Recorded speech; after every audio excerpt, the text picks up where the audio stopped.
Hey, Dan here, and in this video I'm answering an Ask Dan question from an ENFP in Romania. Oana asks, I'm an ENFP and a university student too at the moment, and I am in the position where I have to spend a lot of time every day interacting and working together with my colleagues, which may seem great as an ENFP, right? Well, the problem is I can't seem to find any common ground with anyone in terms of core values like integrity, respect, friendship, communication, and appreciation. And also the atmosphere is so competitive and stressful all the time that I can feel the environment has a big negative impact on my personality and mood. How can I deal with this better, and how can I keep my mood up when so many things around me affect me one way or another? So that's an awesome question, and something I think most of us have had to deal with at least one point in our lives, if not all the time. The first thing I'd look at, and I have three ways I would address this and different options for you, and the last one is probably what I would do, which is not necessarily the best option. So the first thing I would look at is, can you develop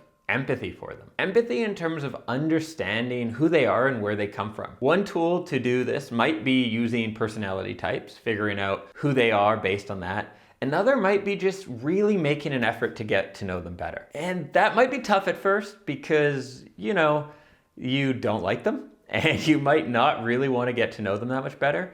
But one of the really interesting things is most humans are motivated by similar things. Deep down, if you find someone who's really arrogant and competitive, probably deep down they weren't loved enough as a kid and blah, blah, blah. There's something there you can like about them. Now, I'm not saying to make these people your best friends. Personally, I have certain values, and when people don't really meet those, I'm pretty quick to cut them out of my life, or at the very least, keep them at arm's length, right? But getting to know and understand where they're coming from, and even trying to appreciate who they are and where they're coming from, maybe what's driving them, it's going to be, one, really useful for you as a human being developing that skill, and two, it will make the environment a lot easier. When you accept people as broken as they are, or as different from you as they are, it takes away a lot of maybe that animosity or resentment or judging you might have, and you just see hey, that's Bob, the guy with no integrity who's really driven and only cares about winning. That's Bob.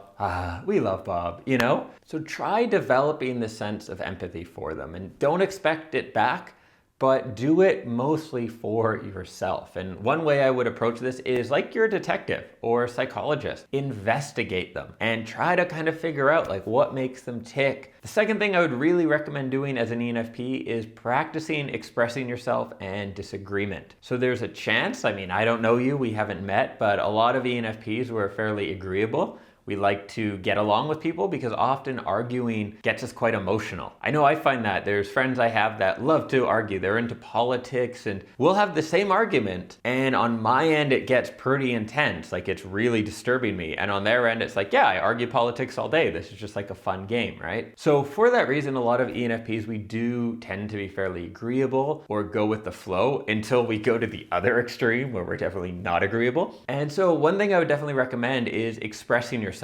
Don't let them say things to you or just generally be saying things in a discussion that you really disagree with, and you let it go because you don't want to be confrontational or don't want to get into an argument.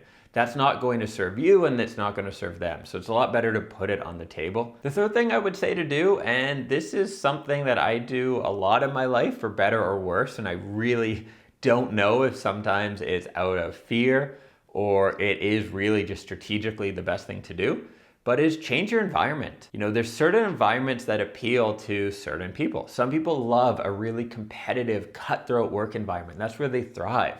Other people hate that. They want to get along with their colleagues and really be connecting and working together on a shared mission. So when you're thinking about your life, especially beyond university, I'm not saying to go drop out of university necessarily, but when you're thinking beyond, keep this in mind. Use this as a learning experience. What is the type of environment you want to be in? And maybe starting with is taking notes, what environment don't you want to be in? What kind of people do you want to avoid?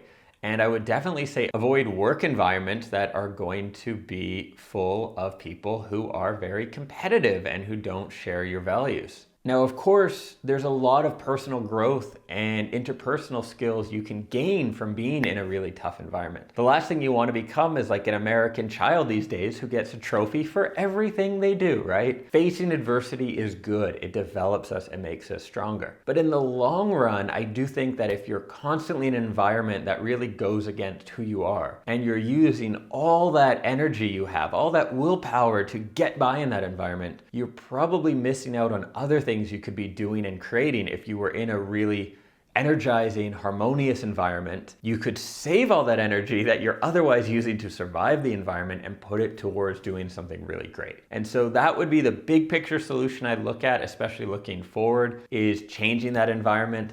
Don't feel like there's something wrong with you or even necessarily something wrong with the other people. It's just maybe not the right environment for you. So the three possible solutions there, choose one or all three. One, develop your sense of empathy more for the people. As you understand them and appreciate who they are, you're much less likely to feel negative emotions about the whole thing. Two, learn to speak up for yourself and express your opinion if you're not doing that already. And three, consider changing your environment, either now or in the future. Thanks for watching this. I publish new videos every Sunday, Tuesday, and Thursday at 6 a.m. Eastern Time. So if you're not yet a subscriber, hit the subscribe button and the bell, and I will catch you in another video soon. Ciao.